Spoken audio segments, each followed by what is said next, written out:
Abra sua Bíblia, por favor, na segunda carta aos Coríntios, quando nós vamos ler o texto que tem servido de base para as nossas reflexões aqui durante esse mês de janeiro. Estamos falando sobre força na fraqueza e, como eu disse hoje pela manhã, já caminhamos por toda a epístola segundo aos Coríntios, pelo menos nas suas ênfases mais notórias, para entendermos direitinho o que é que significa a força na fraqueza, ou sermos fortes mesmo com as nossas fraquezas. Hoje pela manhã, nesse texto que nós vamos ler, há duas expressões do apóstolo Paulo aqui. Quando Deus diz a Paulo, a minha graça é suficiente a você, que foi o texto sobre o qual nós refletimos hoje pela manhã. E há uma segunda expressão que Paulo usa nesse texto, que é essa, que culmina toda a reflexão que ele fez nessa carta, quando ele diz, é nas minhas fraquezas que eu sou forte. Então, por favor, abra sua Bíblia no capítulo 12 da segunda carta aos Coríntios, e nós vamos ler todo o capítulo até o versículo 10, até o momento em que ele faz essa afirmação. Como fizemos hoje pela manhã, é exatamente o mesmo texto que lemos hoje cedo, e eu quero voltar a ele. É necessário que eu continue a gloriar-me com isso, ainda que eu não ganhe nada com isso, passarei as visões e revelações do Senhor. Conheço um homem em Cristo que há 14 anos foi arrebatado ao terceiro céu. Se foi no corpo ou fora do corpo, não sei, Deus o sabe. E sei que esse homem, se no corpo ou fora do corpo, não sei, mas Deus o sabe, foi arrebatado ao paraíso e ouviu coisas indizíveis, coisas que ao homem não é permitido falar. Nesse homem me gloriarei, mas não em mim mesmo, a não ser em minhas fraquezas. Mesmo que eu preferisse gloriar-me, não seria insensato, porque estaria falando a verdade. Evito fazer isso, para que ninguém pense a meu respeito mais do que em mim vê ou de mim ouve. Para impedir que eu me exaltasse por causa da grandeza dessas revelações, foi-me dado um espinho na carne, um mensageiro de Satanás, para me atormentar. 3 vezes roguei ao Senhor que o tirasse de mim, mas Ele me disse, minha graça é suficiente para você, pois o meu poder se aperfeiçoa na fraqueza. Portanto, eu me gloriarei ainda mais alegremente em minhas fraquezas, para que o poder de Cristo repouse em mim. Por isso, por amor de Cristo, regozijo-me nas fraquezas, nos insultos, nas necessidades, nas perseguições, nas angústias, pois quando sou fraco, é que sou forte. Olha, se vocês que acompanharam a nossa caminhada ao longo desse mês, se lembram bem de como nós fomos abordando essa segunda carta aos Coríntios, vocês se lembram que nós dissemos que essa expressão de Paulo já no epílogo da carta, já no desfecho da carta, quando ele faz esse tipo de afirmação, nas minhas fraquezas que eu me regozijo, embora inicialmente pareça que Paulo esteja emitindo aí a opinião de um masoquista, de alguém que gosta de sofrer, de alguém que sente prazer com o sofrimento, não é disso que ele está falando.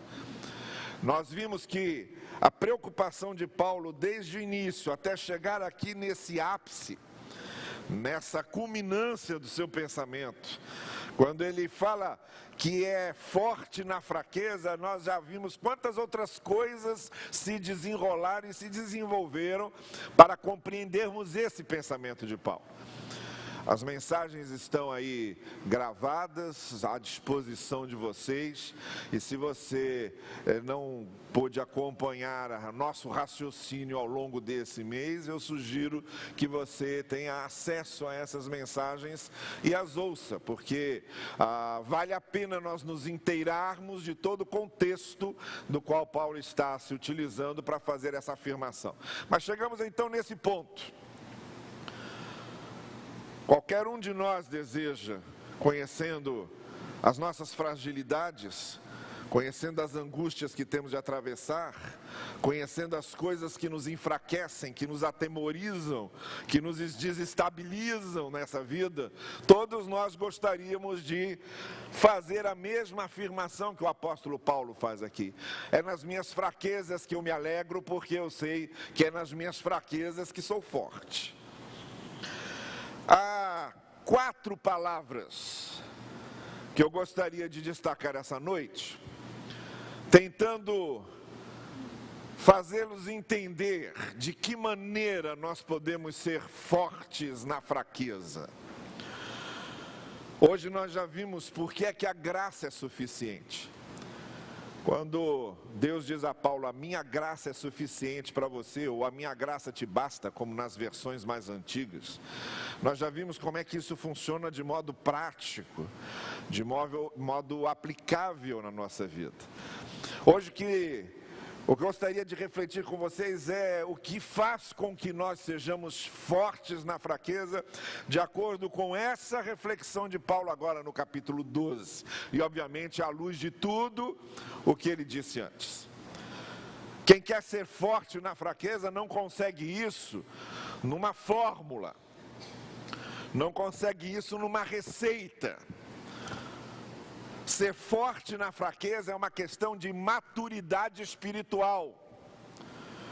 Ser forte na fraqueza é uma questão de desenvolvimento da fé. Ser forte na fraqueza é uma questão de visão que se tem da vida e visão que se tem do Evangelho. Ser forte na fraqueza é uma consequência, é um resultado do que Deus vai operando em nossa vida. Ser forte na fraqueza não acontece imediatamente. Não é algo que recebemos num espasmo de êxtase, numa experiência de estática, de sair do juízo, de termos um encontro com o cosmos, ou seja lá que nome você pode dar a isso. Ser forte na fraqueza não é termos uma religião, porque não é a religião que faz isso conosco. Ser forte na fraqueza não é estar ligado institucionalmente a uma comunidade eclesiástica.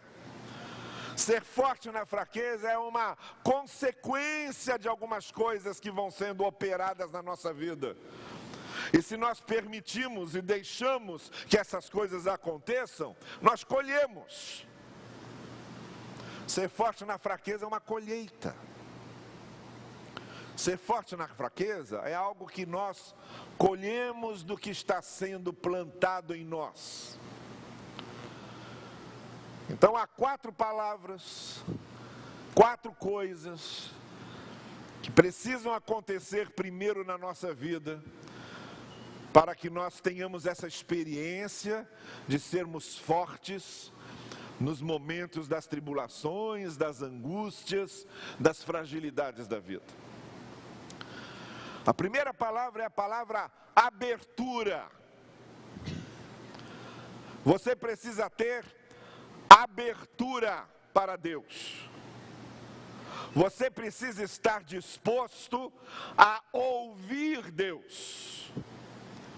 Você precisa estar disposto e ter abertura para ouvir o que Deus tem a dizer a você. É a primeira coisa. O texto começa falando de uma experiência de Paulo com Deus. Hoje pela manhã eu já entrei nesses detalhes. A experiência de Paulo não é algo que se generalize. O que se generaliza é o conteúdo da experiência, não a forma.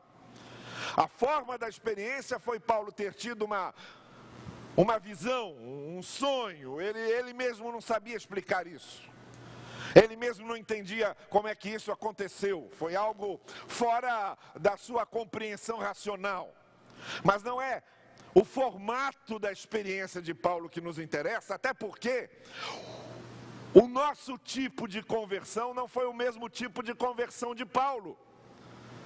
A maneira como Deus trabalha conosco não é a mesma maneira como Deus trabalhou com Paulo.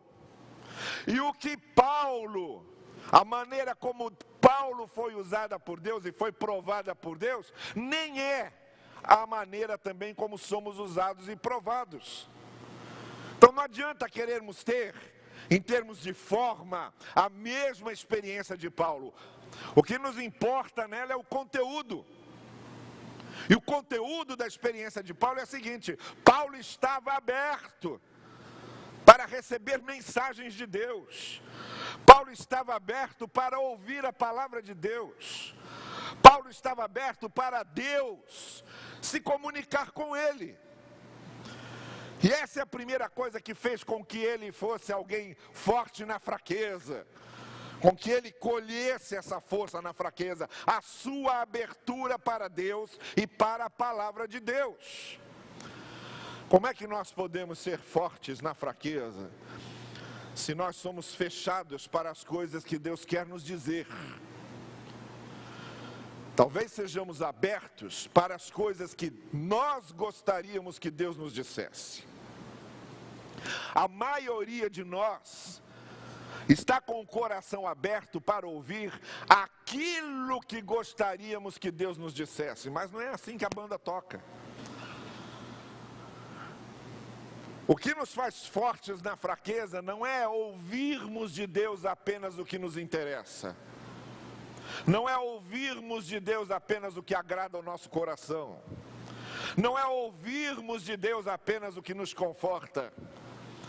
É ouvirmos de Deus o que mexe conosco. É ouvirmos de Deus o que nos incomoda. É ouvirmos de Deus o que nos desestabiliza. É ouvirmos de Deus o que nos constrange. É ouvirmos de Deus o que nos chama ao arrependimento. É ouvirmos a palavra de Deus na sua inteireza e o que ela tem para nós. Nós nos tornamos fortes na fraqueza quando nós temos abertura para ouvir o que Deus quer nos dizer, e não só o que nós queremos ouvir. E Deus tem muita coisa para nos dizer que nós não gostaríamos de ouvir. Deus tem muita coisa para nos mostrar sobre nós, sobre o que fazemos, sobre como andamos, que nós não gostaríamos de ouvir. Mas Ele diz, e está dizendo. Não significa também que Deus sempre se utilizará de recursos bombásticos para falar com você. Na maioria das vezes, Deus fala conosco nas situações mais comezinhas, mais comuns, mais cotidianas. Lembram-se da experiência do profeta Elias no Monte Horebe? Quando houve primeiro um vento vastíssimo, fortíssimo, e o texto diz, mas Deus não estava nesse vento. Depois houve um terremoto, e Deus não estava no terremoto. Depois houve um fogo incendiário e incontrolável, mas Deus não estava nesse fogo. E aí diz o texto, veio uma brisa serena, tranquila, e aí sim a voz de Deus estava lá. Na maioria das vezes, Deus fala conosco na brisa serena. Mas deixa eu dizer uma coisa para vocês. Muita gente só ouve Deus depois que bate o vento forte. Muita gente só ouve Deus depois de certos terremotos na vida. E muita gente só ouve Deus depois de certos incêndios na vida. Há certas pessoas que só dão ouvidos a Deus quando sua vida já virou cinzas. quando tem muito pouco a salvar. Há certas pessoas que só louvam em Deus quando sua vida já virou ruína. Acontece um grande terremoto, aí vira tudo escombros. Aí no meio dos escombros ela resolve ouvir Deus. Há muitas pessoas que só ouvem Deus depois que passam um vendaval na vida. Um furacão daqueles que vai levando tudo com eles. Depois de ver tudo que foi levado por esse furacão da vida, aí é que a pessoa para e diz: me fala, Senhor. Você não precisa esperar que passe um grande vento na sua vida, levando tudo. Você não precisa esperar que haja um grande terremoto na sua vida, deixando só ruínas. Você não precisa esperar um grande incêndio na sua vida, deixando só cinzas. Você pode ouvir agora, enquanto é vento suave, enquanto é brisa, enquanto você está na brisa da sua adolescência, enquanto você está na brisa da sua juventude, enquanto você está na brisa das coisas organizadas, enquanto você está na brisa das coisas encaixadas. Não espere que haja um grande terremoto na vida para você dar ouvidos a Deus. Você quer ser forte na fraqueza? Esteja aberto para o que Deus está falando com você desde agora. Há muita gente que só ouve Deus depois de uma experiência trágica na vida. Não espere que a vida leve de você coisas que ela pode levar, se você pode ouvir a voz de Deus agora. Então a primeira palavra é essa: abertura. Abertura para o que Deus tem a dizer a você. Quer ser forte na fraqueza? Ouça a palavra. Ouça a voz de Deus. A segunda palavra é a palavra quebrantamento. Coração quebrantado, vida quebrantada. Paulo também estava disposto a isso quando ele diz: eu não vou me vangloriar. Eu aqui não tenho do que me vangloriar. Talvez até eu poderia, por ter passado por essa experiência, por ser quem sou, por ter feito o que eu fiz, mas não vou me gloriar porque eu me conheço. Eu sei que o que tenho vem da graça. Como ele já tinha dito na carta aos Coríntios, é pela graça de Deus que sou o que sou. A segunda palavra então é quebrantamento. Nós só somos fortes quando nós nos quebrantamos. A carne só é fraca quando ela pensa que é forte. Está entendendo isso? A carne só é fraca quando ela pensa que é forte, quando ela sabe que é fraca, quando ela conhece suas fragilidades, aí ela se fortalece. Quando há um quebrantamento e reconhecemos quem somos. Quando Gideão estava com aquele exército de 300 homens combatendo os midianitas, uma das estratégias que Deus passou a Gideão é que eles segurassem um jarro na mão. Dentro desse jarro havia uma chama acesa, e que eles gritassem muito, dando a impressão de ser um grande exército se aproximando. E eles deviam quebrar o jarro, e quando eles quebrassem o jarro, aquela chama ardendo ia aparecer. E os midianitas de longe, ouvindo o grito deles e vendo aquela luz vermelha no horizonte das chamas acesas, imaginaria que era um grande exército se aproximando, não 300 homens, mas um grande exército. E foi isso que eles fizeram. Gideão disse ao exército: vamos lá, agora todo mundo gritando. E aí todo mundo começou a gritar: é agora, eu quero sangue, vamos lá, todo mundo gritando. E aí eles quebram jarros e a chama aparece. Os midianitas não pensaram duas vezes, quando viram aquela luz se espalhando e os gritos ao longe, eles disseram: se a gente pode ouvir aqui esses gritos, e se daqui pode ver essa luz, o que vem lá é um grande exército, vamos cair fora. Mas a chama só aparece quando o jarro é quebrado. A chama só apareceu porque o jarro foi quebrado. Se há uma coisa que nos atrapalha sempre e muito, se há um grande inimigo que nós temos, é nossa arrogância, é nossa vaidade, é nossa soberba, é nosso orgulho. É isso que nos afasta de Deus. Não é à toa que a Bíblia vive nos lembrando: quem quer se relacionar com Deus, a primeira coisa que precisa fazer é humilhar-se diante dele. Quem quer crer, porque sem fé é impossível agradar a Deus, e só há como se relacionar com Deus com fé. A fé não ocupa o mesmo espaço da soberba, a fé não ocupa o mesmo espaço da arrogância. Eu preciso abrir mão da minha arrogância, eu tenho que renunciar à minha soberba, eu preciso lançar fora o meu orgulho, para poder crer de coração quebrantado e limpo. É o que Paulo está dizendo: eu não vou me vangloriar aqui, eu não tenho esse direito, porque eu sei quem sou, e eu sei o que Deus tem feito em mim. Nós só somos fortes na fraqueza, quando nós nos quebrantamos. O Senhor está precisando de vidas quebrantadas, vidas que digam diante dele: somos pecadores, somos frágeis, somos falhos, nós precisamos de ti, precisamos do teu poder, precisamos da tua misericórdia, precisamos da tua ajuda.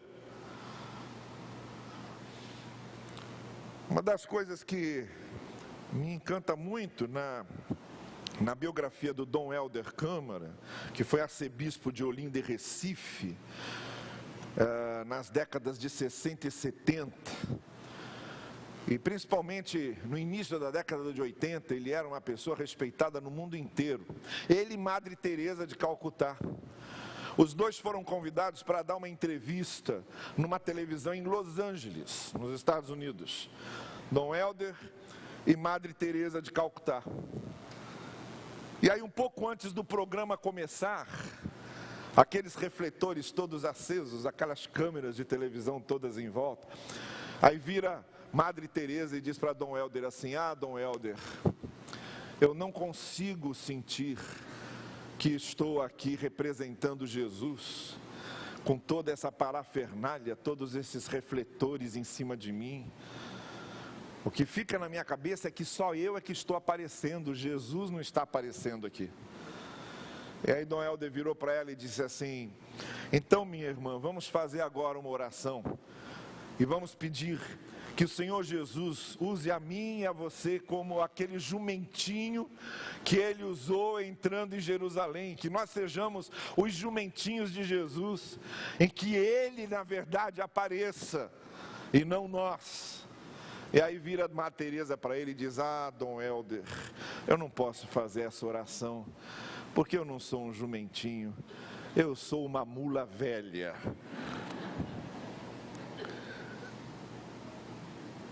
Sabe, gente que reconhece o que é, gente que sabe de que pó somos formados, gente que sabe que viemos do pó e para o pó nós vamos tornar, e que se reconhece assim diante de Deus, quebrantado, contrito, humilde. Ninguém consegue ser forte na fraqueza se estiver sentado no trono. Como diz o Joia Júnior num poema dele: o nosso coração tem um trono e tem uma cruz. Quando nós estamos na cruz, já estou crucificado com Cristo e vivo não mais eu, mas Cristo vive em mim. Quando nós estamos na cruz, Jesus está no trono. Mas quando nós nos sentamos no trono, Jesus volta para a cruz. Quando nós estamos no trono, é Jesus que está na cruz. Ninguém consegue ser forte na fraqueza sem que Jesus esteja no trono da vida. Então a primeira palavra é abertura. Abertura para o que Deus está dizendo a você. Ouça a palavra de Deus. A segunda palavra é quebrantamento. Ninguém é forte na fraqueza sem se quebrantar diante de Deus e se humilhar diante dele, e ter o coração contrito diante do Senhor. A terceira palavra é confiança. Abertura, quebrantamento, confiança.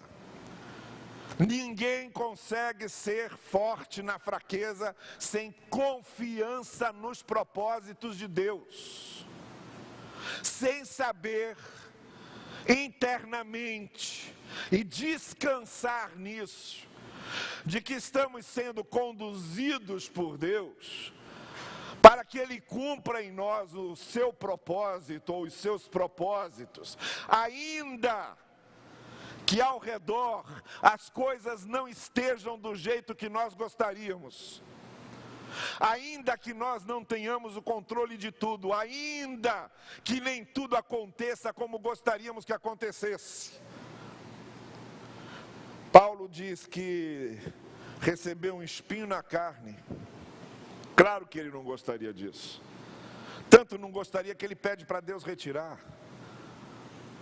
Tira o espinho na carne, Senhor. Primeira vez. Aí daqui a pouco ele olha e está lá o espinho na carne e ele pede: Senhor, tira o espinho na carne, por favor. Aí ele olha e está lá o espinho na carne, não saiu. Aí ele diz: Senhor, eu não sei se eu já falei nesse assunto, mas tira o espinho na carne, por favor. E o espinho continua lá. 3 vezes, diz ele, 3 vezes eu supliquei com fé. Eu me derramei diante do Senhor. Eu pedi que Ele operasse na minha vida. Eu implorei, são 3 vezes, pedindo ao Senhor que o espinho fosse retirado. Ninguém pode acusar Paulo de ter sido negligente com o que pedia, não, ele sabia o que estava fazendo. 3 vezes. E Deus responde a ele: olha, Paulo, a minha graça basta para você. Esse espinho tem uma razão de ser. Ele dói, ele machuca, ele fere, ele incomoda, mas há uma razão de ser no cenário completo do propósito que eu tenho para a sua vida. O que esse espinho vai fazer faz parte do propósito que eu tenho para a sua vida. Agora é interessante que Paulo chama esse espinho de mensageiro de Satanás. Era algo que o incomodava mesmo. Parece alguma coisa semelhante com a experiência de Jó. Quando Jó permite a Satanás que vá e mexa na vida de Jó. Retire sua família, retire seus bens e retire sua saúde. O espinho na carne de Jó também foi um mensageiro de Satanás. É como se Deus dissesse: vai acontecer sim, alguma coisa que vai incomodar você e vai durar isso. Mas não é Satanás que está no controle, sou eu que estou no controle. Não é Satanás que está comandando a coisa, eu é que estou comandando. Eu é que tenho um propósito. E eu estou permitindo que isso aconteça com um objetivo. Como eu disse hoje pela manhã, os eruditos intérpretes das Escrituras tentam estabelecer que espinho seria esse. A gente sabe que Paulo tinha um problema de visão. Quando ele escreve a carta aos Gálatas, ele diz: olhe como eu estou escrevendo com vocês com letras garrafais, porque parecia que ele já não estava mais enxergando direito. Nós sabemos quanto ele devia sofrer por causa do passado dele. Cada judeu que ele procurava para falar do evangelho, cada fariseu que ele tentava evangelizar, esse fariseu virava para ele e dizia: quem é você? Você matava cristãos. Que moral você tem para falar dessa fé que você perseguiu? A gente não sabe qual era o espinho na carne de Paulo, a gente não sabe o que é que perturbava tanto esse homem.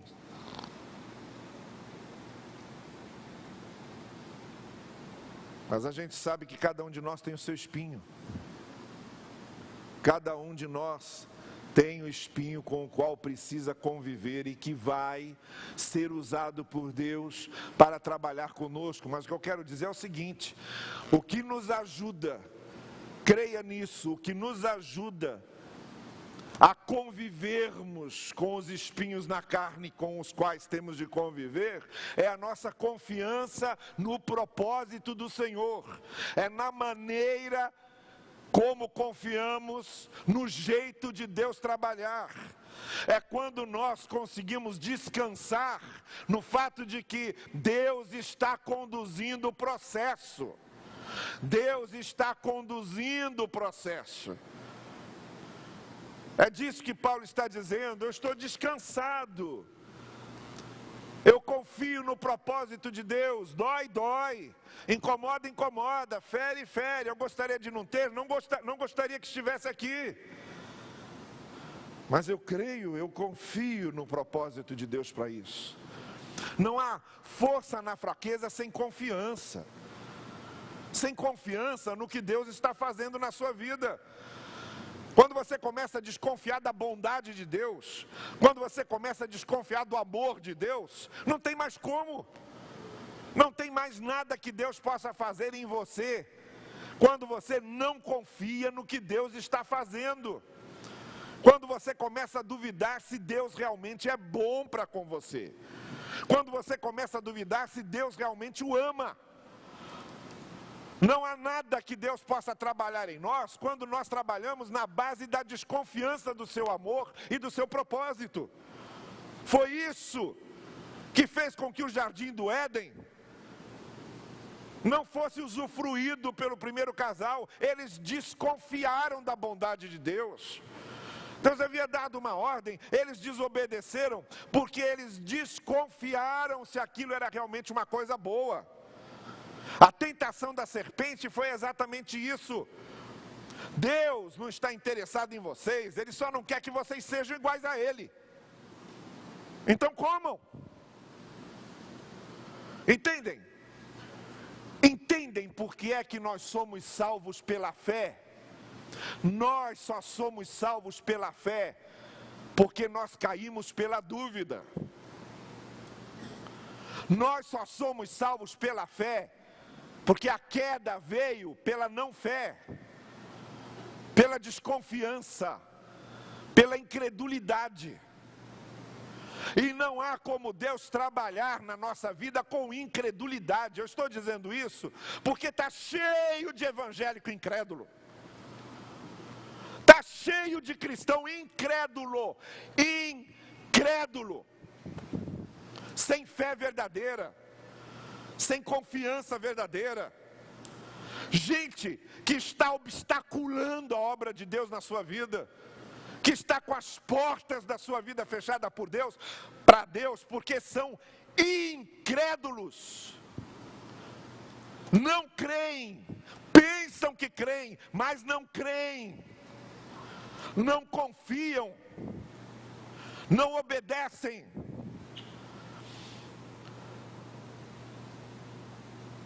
Deus não pode trabalhar em corações incrédulos.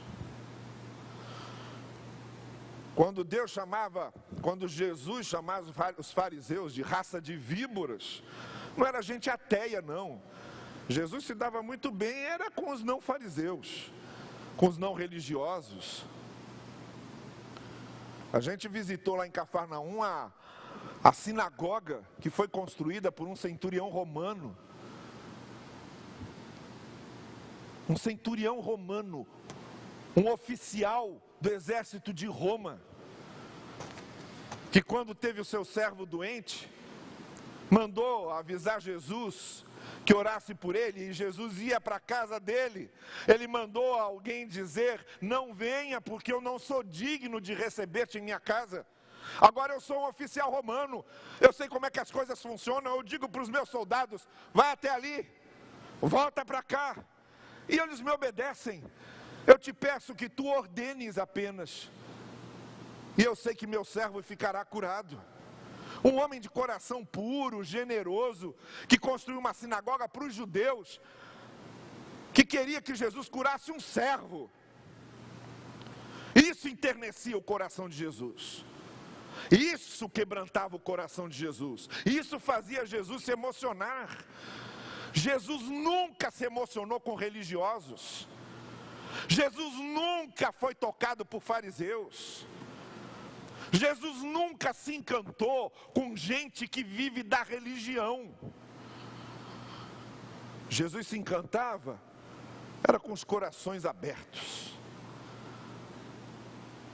Porque Jesus sabia que entre aqueles líderes judaicos, aqueles líderes fariseus, havia incredulidade.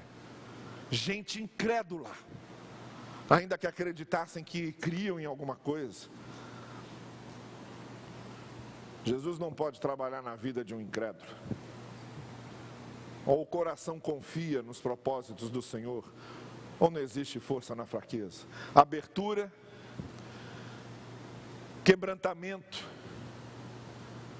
confiança. Mas há uma quarta e última coisa que eu quero acrescentar, que é a palavra compromisso. Eu estou falando aqui de compromisso com o Evangelho, compromisso com o Senhor Jesus. E agora eu quero a sua atenção para uma coisa muito importante nesse texto. Leia comigo o final do versículo 9. No finalzinho do versículo 9, o apóstolo Paulo diz assim: para que o poder de Cristo repouse sobre mim. Isso nos agrada muito, não é? Todo mundo quer o poder de Cristo repousando sobre si. Eu quero ser forte na fraqueza com o poder de Cristo repousando sobre mim. A gente vive ouvindo essas orações: Senhor, que o teu poder esteja sobre mim. Senhor, age com o teu poder na minha vida. Senhor, eu quero ver o teu poder. A gente ora e canta isso. Tem um monte de cânticos aí pedindo para que Deus opere com poder. Eu quero ver o teu poder, que teu poder esteja sobre mim. É o que Paulo está dizendo aqui. Eu sou forte na fraqueza, para que o poder de Cristo repouse em mim. Mas veja agora o que ele diz no início do verso 10. Por isso, por amor de Cristo, eu me alegro nas fraquezas, nos insultos, nas necessidades, nas perseguições, nas angústias. Era um masoquista? Não, ele está dizendo: quando eu preciso passar essas coisas por causa do Evangelho, eu me alegro, porque eu estou passando essas coisas por amor de Jesus. Ele havia feito uma lista de um monte de coisas que ele passou por amor ao Evangelho e por amor de Cristo. Então agora, raciocine comigo. As duas coisas estão juntas. O poder de Cristo sobre mim, para que eu seja forte nas fraquezas. E eu disposto por amor de Cristo a passar angústias, sofrimentos, tribulações, se for necessário, porque o meu amor por Cristo fala mais alto do que qualquer coisa. As duas coisas estão juntas. Eu não quero só o poder de Cristo sobre mim, não. Eu sei que o poder de Cristo estará sobre mim, porque eu amo a Cristo e amo tanto que eu sou capaz de enfrentar qualquer coisa por Ele. O poder de Cristo estará sobre mim, porque eu estou disposto a sofrer por Jesus, se for preciso. As duas coisas estão juntas. Força na fraqueza só existe quando existe amor verdadeiro por Jesus. Poder de Cristo sobre a nossa vida só acontece, só se torna uma realidade quando nós amamos a Cristo tão profundamente, tão autenticamente, tão abrangentemente, que se for preciso, sofreremos por Ele. Aí quando os discípulos estavam discutindo, quando Jesus estabelecesse seu reino, quem se sentaria à direita ou à esquerda de Jesus? Ele pergunta aos discípulos: vocês estão dispostos a beber o cálice que eu vou beber? Enquanto eles estavam discutindo o poder,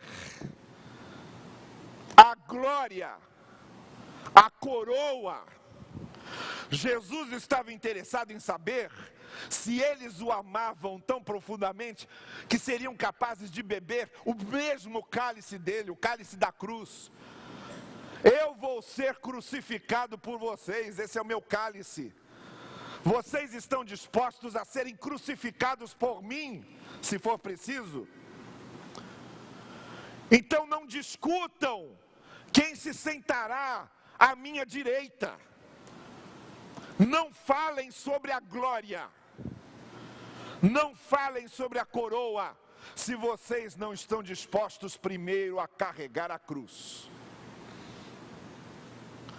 Quando Estevão estava morrendo, Estevão viu os céus abertos, sim. Há duas passagens, só duas passagens no Novo Testamento, que falam do céu se abrindo e a glória de Deus se manifestando. Uma é a de Cristo sendo batizado.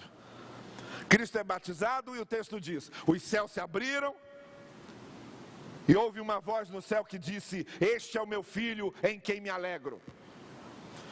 O outro texto que fala nos céus se abrindo é o de Estevão, sendo apedrejado. E no momento em que ele estava morrendo, porque começou a ser apedrejado porque pregava o evangelho, e os judeus começaram a apedrejá-lo, ele olhou e viu os céus abertos e Jesus sentado à glória de Deus. É nessa condição em que os céus se abrem. Jesus foi batizado, viu os céus abertos, mas imediatamente ele foi levado ao deserto, onde passou 40 dias e 40 noites sendo tentado. Estevão viu os céus abertos, mas estava sendo apedrejado por causa de Cristo. E a gente quer ver os céus abertos de graça. A gente quer o poder de Cristo sobre nós, sem levarmos a sério o amor a Cristo tão profundo, que se for possível, se for necessário, sofremos por Ele. Força na fraqueza, verdadeira força na fraqueza, só existe quando amamos intensa e autenticamente o Senhor Jesus. Então são essas quatro coisas. Quer ser forte na fraqueza? Abra seus ouvidos para ouvir a voz de Deus. Tenha abertura para ouvir o que Deus tem a lhe ensinar e a lhe dizer. Quer ser forte na fraqueza? Quebrante-se. Humilhe-se diante de Deus. Tenha o coração contrito diante do Senhor. Quer ser forte diante de Deus? Confie nos seus propósitos para a sua vida. Confie no amor de Deus. Confie na bondade de Deus para com você. Quer ser forte na fraqueza? Comprometa-se com o Evangelho. Comprometa-se com Cristo visceralmente.